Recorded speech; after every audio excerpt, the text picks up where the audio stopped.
If you see a heart on a child's wrist, here's what it means. You've probably seen those posts on social media showing pictures of children with little hearts drawn on their wrists. And if you haven't, or maybe you have and just don't know what it means, get ready for a real tearjerker, because this isn't just some childish doodling. It's so much more than that. But before we bust out the tissues, don't forget to subscribe to our channel and turn on post notifications so that you won't miss any of our new videos. It all started with one simple yet heart-melting post by American writer and blogger Liz Petrone. She runs her own website, lizpetrone.com, where she regularly posts blogs about her everyday life as a mother of 4. But she really took the internet by storm when she posted a picture of her young son's little wrist with a tiny heart drawn on it. But that's not what got people's tears rolling. It was how she spoke about her son Luca's struggles with severe anxiety. One day, the worried boy burst into tears when he got on the school bus. And although Liz tried to comfort him from the outside as much as she could, it didn't help. So the next morning, she decided to give her son a gift to make him feel better. She gave him a peck on the hand and drew a heart in the place she'd kissed. She then reassured him that when things get too hard and he feels really sad or worried, he can just look at the heart and know that he's loved and that everything's gonna be okay. She then sent him on the school bus, and to her surprise, the boy didn't start crying. And that's because he felt confident that his little heart would protect him from bad feelings. That's not the only thing you can find on Liz's blog either. She also writes about her own personal history and struggles with mental health issues, including postpartum depression.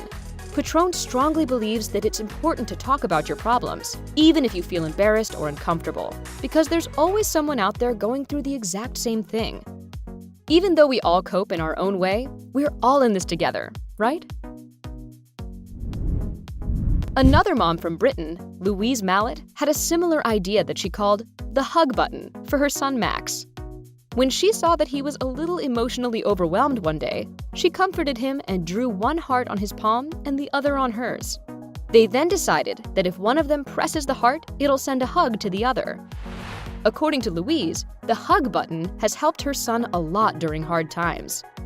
And yet another inspirational mom found her own way of comforting her daughter on rainy days, which made the poor girl feel especially anxious. She drew a heart and a shining sun on her and her daughter's palms and told the girl that anytime she feels upset, she can just look at her palm and know that her mommy has the same drawing too. She said that this reassurance immediately turned her daughter's tears into a smile. Of course, the methods that Liz and Louise came up with aren't the answer to end all problems. But it's still comforting to know that you can look at your wrist and remind yourself that there's somebody in your life who really loves and cares about you. Children, especially during school, need emotional support more than anything. Going through all of the challenges of growing up and trying to figure it all out is hard. So this simple method can make their world at least a little brighter. But are there any other techniques out there? How can you help your child through this difficult period full of big, scary changes? Well, here are a few tips. If your child suffers from anxiety, there are a couple of things you can do to provide emotional support for them. First of all, reassuring your little one that everything's all right isn't always the best idea. When you're anxious, you desperately want to believe there's nothing to worry about, but your brain won't let you. And there's a scientific explanation for that. During these times of high stress, the logical part of your brain gets put on hold because of the chemicals being released in your body. And that's why the more emotional part of you takes control. So try to calm your kid down by taking some deep breaths together. This will undo that initial nervous system response. Don't forget that anxiety is scary even for adults, so imagine how hard it is for a kid. Tell them that you understand how scary it is and that you'll be by their side until it's okay again, when they're feeling better. Another great method is to personify the anxiety. Create a worry character together with your child and give it a name. While you're doing this, let your son or daughter describe the character in detail. For instance, when it appears the most, how it behaves, how it feels, or when it goes away.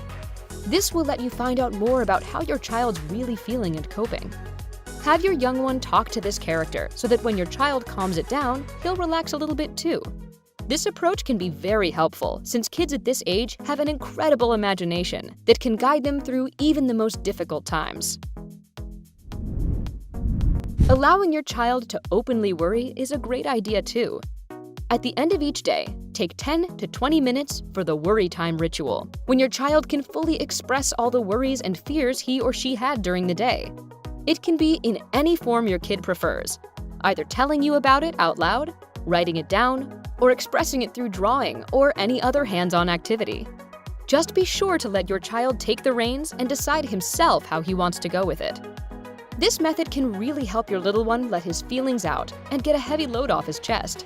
Once that's done, create a way for him to let go and say goodbye to the worries he faced today. After some time, you'll see how much relief it brings to your kid. Plus, it can awaken their artistic side too. And these still aren't the only methods out there. You can find even more of them online in different forums, where moms with similar problems share their experiences. If it's getting way worse, it might not be a bad idea to see a child psychologist. They can help your kid build his or her own powerful wall against anxiety and find the causes of it on a deeper level. Just don't forget to listen to your own child as well. Liz Patrone's approach isn't just for children either. Everyone can do something along these lines and attach their own meaning to it. It doesn't matter what your age is or what's bothering you in particular.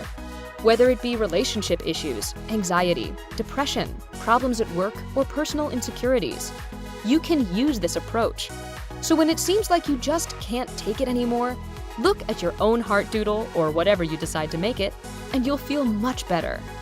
Remember, even if you feel like you can't do it on your own, there are always places where you can find support. It can be from your family, friends, or even some public support groups. There's always a way to see the bright side of things and remind yourself how beautiful the world around you really is. And who knows, maybe this method will do just that for you. So what do you think about this creative solution to crippling anxiety? Tell me in the comments below. Don't forget to click subscribe to stay on the bright side of life.